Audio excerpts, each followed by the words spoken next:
नमस्कार, just India news में स्वागत है आपका। मैं हूं आपके साथ मयूर शर्मा। खबरों की शुरुआत करेंगे, लेकिन उससे पहले नजर डालेंगे अभी तक की हेडलाइंस पर। हेडलाइंस के प्रायोजक हैं Micron lights counts on us, group of industries, Asian colour coated स्पात limited, Oscar super speciality hospital and trauma centre, रंश किया showroom in Rohtak and Bahadurgarh. Showroom पर आइए, टेस्ट ड्राइव ले और गाड़ी बुक कराइए।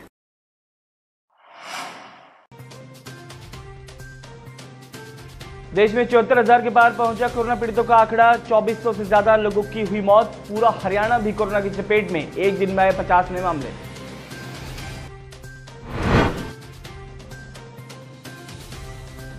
पीएम मोदी ने की 20 लाख करोड़ के पैकेज की घोषणा। नए रंग नए अंदाज वाला होगा लॉकडाउन 4। 18 मई से पहले दी जाएगी जानकारी।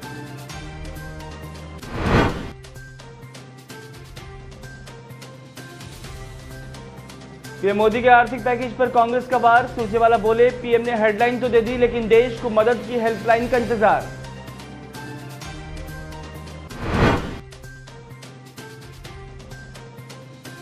और कोरोना काल के बीच ड्यूटी पर डटी हैं कोरोना योद्धा। लॉकडाउन में पूरी मेहनत और निष्ठा से निभा रही हैं अपना धर्म।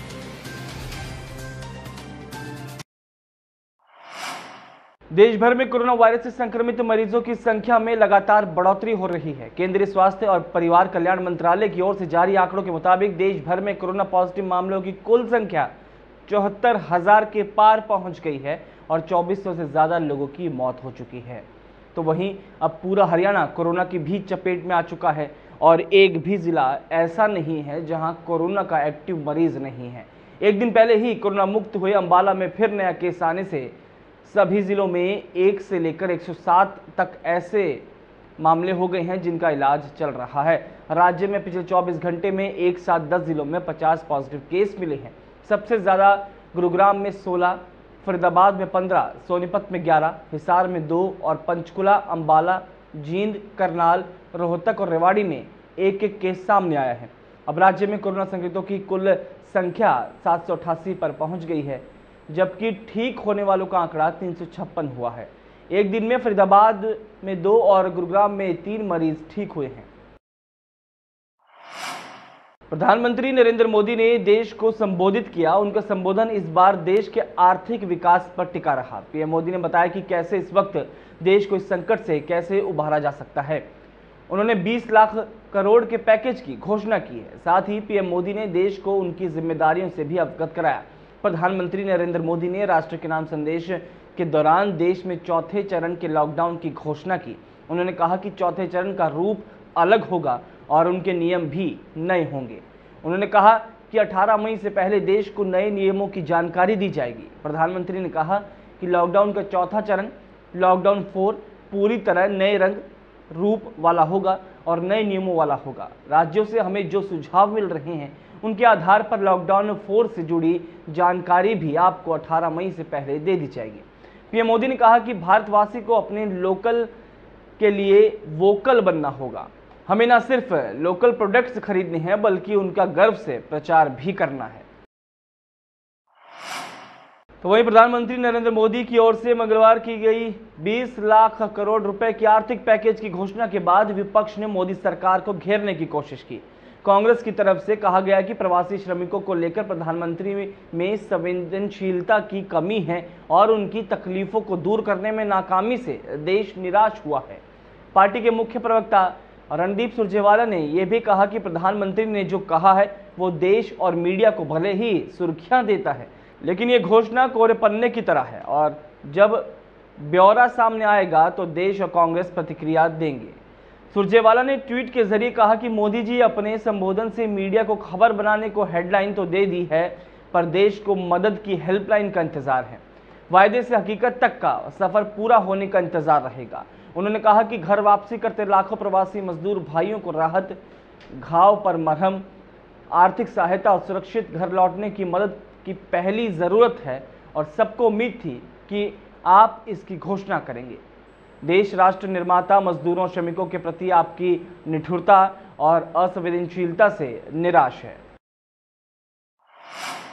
घरोंडा विधायक हरविंदर कल्याण ने जहां एक तरफ शहर के रैन बसेरे में ठहरे प्रवासियों से मुलाकात की, और उनकी समस्याएं जानी, तो वहीं दूसरी ओर नगरपालिका परिसर में विधायक ने पालिका के सफाई कर्मचारियों को राशन किट वितरित की।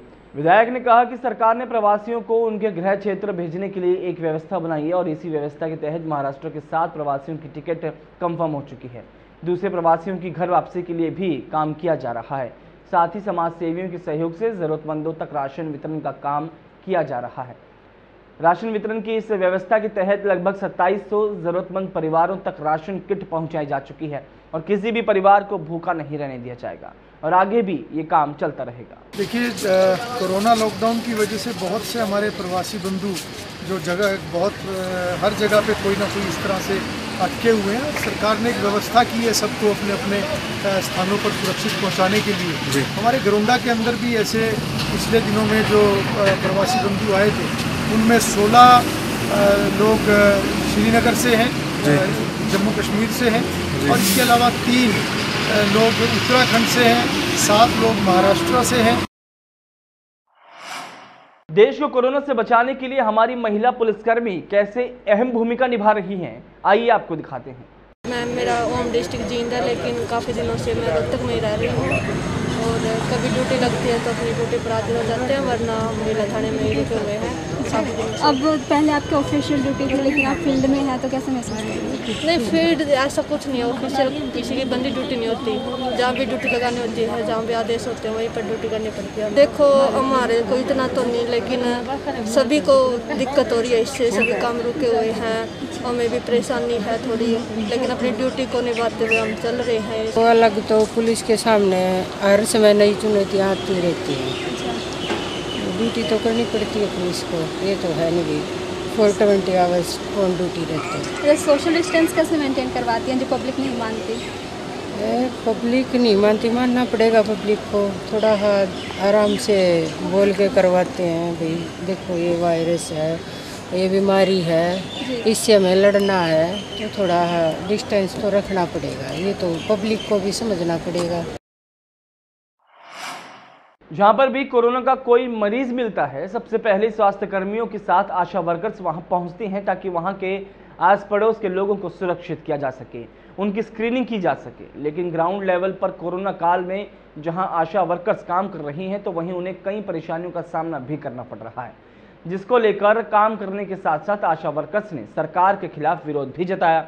आशा वर्कर्स की मांग है कि उन्हें पीपीई किट मिलनी चाहिए, क्योंकि वो कंटेनमेंट जोन में लोगों की स्क्रीनिंग करने जाती हैं। अगर वो किसी संक्रमित व्यक्ति के संपर्क में आ गई तो फिर उन्हें उसका खामियाजा भुगतना पड़ सकता है। तो वहीं साथ ही साथ डॉक्टर्स और पैरामेडिकल स्टाफ की तरह कोरोना काल में आशा वर्कर्स की सैलरी भी डबल होनी चाहिए, क्योंकि अपनी जान जोखिम में डालकर ये काम कर रही हैं और इनकी महीने की सैलरी महज 4000 रुपये है।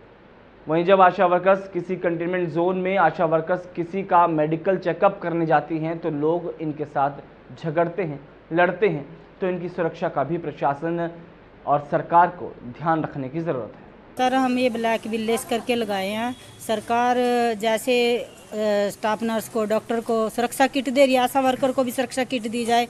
और आशा वर्कर जैसे फील्ड में जाते हैं, क्वारंटाइन करने जाते हैं घर को, और उनके परिवार के आशा वर्कर के साथ झगड़ा करते हैं, उनके कोई ऐसा एक्शन लिया जाए, तुरंत एक्शन लिया जाए भी आशा वर्कर के साथ कोई ऐसा अभद्र व्यवहार न हो। और गाँव लेवल पे काम करने जाती हैं तो पुलिसकर्मी भी कई जगह करते, अपनी हेल्प करते हैं, और कई जगह ऐसी अभी वो उनकी जो अपनी एप्लीकेशन दर्ज कराने जाते हैं।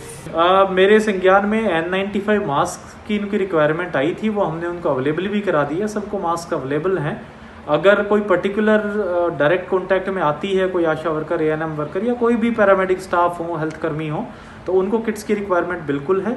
हम कोशिश तो ये करते हैं कि जो कम से कम लोग हों जो डायरेक्टली कोविड पॉजिटिव पेशेंट को डील करें। फिर भी इस तरह की उनकी डिमांड है तो उसमें जरूर दिखवाया जाए। भवानीखेड़ा अनाज मंडी में आधिकारिक आश्वासन के बावजूद भी समस्या ज्यों की त्यों बनी हुई है। आढ़तियों को सरकार द्वारा घोषणा की गई सुविधाओं का इंतजार है। अनाज मंडी आढ़तियों को आज भी उठान की समस्या की परेशानियों से गुजरना पड़ रहा है, जबकि प्रशासनिक अधिकारी भी अनाज मंडी की स्थिति का जायजा लेकर जल्द ही समस्या का समाधान करने का भी आश्वासन दे चुके हैं। आढ़तियों को आए दिन सुविधाओं के नाम से आश्वस्त किया जाता है, लेकिन उनकी समस्याओं का कोई स्थायी समाधान नहीं किया गया।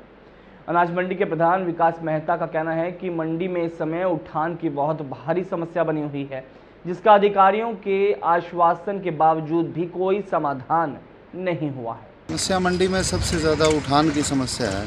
आड़ती भाई परेशान है बहुत ज़्यादा, मंडी में उठान नहीं हो रहा है और ठेकेदार से बात करते हैं वो फ़ोन नहीं उठाता है। यही समस्या सबसे ज़्यादा परेशान कर रही है। जो भी कोई स्थिति में सुधार नहीं हो रहा है। एसडीएम साहब आ लिए हैं, सबसे बात हो चुकी है, डीएफएससी साहब से बात हुई थी उस दिन, और ये कि आप कर लीजिए। हम कहाँ से कर सकते हैं? हम सारा काम अगर हम ही कर लेते तो ठेकेदारों की औरों की क्या ज़रूरत पड़ती।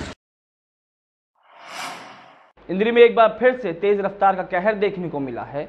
इंद्री के गांव उमरपुर के पास एक तेज रफ्तार डंपर ने एक ट्रैक्टर ट्रॉली को टक्कर मार दी, जिसकी वजह से ट्रैक्टर चालक की मौके पर ही मौत हो गई। मिली जानकारी के अनुसार गांव गुमटो का रहने वाला बाबूराम अपने मुनीम अमरनाथ के साथ करतारपुर से गन्ने का बीज लेने गया था और जब वो वापस आ रहे थे तो उमरपुर के पास सामने से आ रहे एक तेज रफ्तार डंपर ने उनको टक्कर मार दी, जिसकी वजह से ट्रैक्टर पलट गया और चालक अमरनाथ की मौके पर ही मौत हो गई, जबकि डंपर चालक डंपर सहित मौके से फरार हो गया। घटना की सूचना मिलते ही पुलिस मौके पर पहुंची और जांच शुरू कर दी। गन्ना बीज लेने जा रहे वापसी आना था जी, तो इंद्र साइड आना था जी, तो आंदे आंदे रास्ते में उमर के नज़दीक एक डंपर वाला खाड़ मार का ट्रॉली में, तो इनका बैलेंस बिगड़ गया। बैलेंस बिगड़ने पर ट्रैक्टर ट्रॉली मुंडा मर गया। ये स्टीयरिंग में फंस का इसकी वहाँ पर मृत्यु हो मौके पर। जिसने टक्कर मारी थी वो भाग गया? हाँ जी, भाग गया जी। हाँ जी, डंपर था खाली रत्ते वाला। अच्छा, रत्ते ड्राइवर उधर से।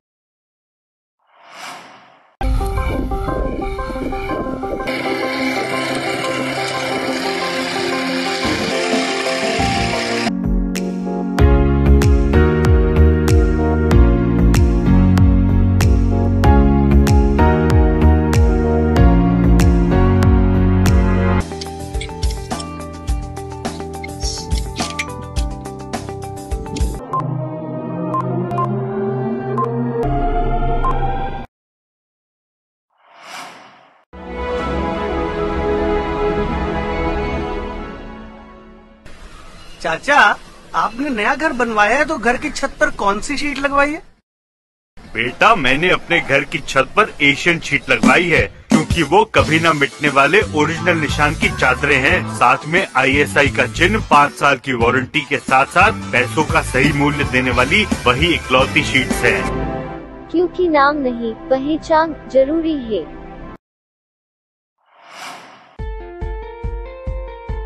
Be Fast Fit, India's fastest growing fitness chain, now at Rohtak D Park and biggest fitness club. Services like cardio, full strength and free weight stations, CrossFit, group classes, aerobics, yoga, Tabata training, high intensity training with professional trainers, steam bath and sauna bath. Be Fast Fit, be the best of yourself. Right to Addition Reserve.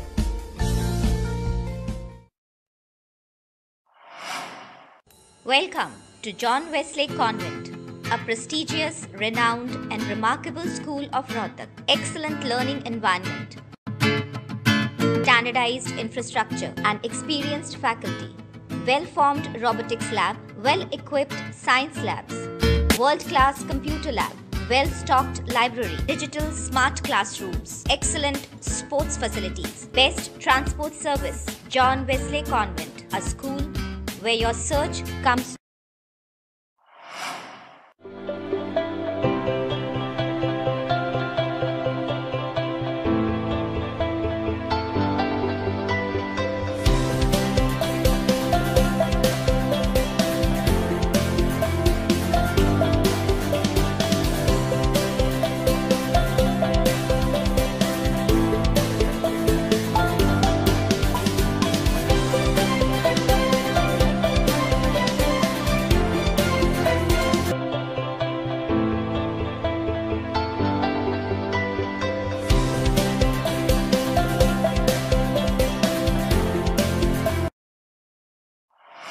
इस bulletin फिलहाल इतना ही। दीजिए इजाजत, नमस्कार।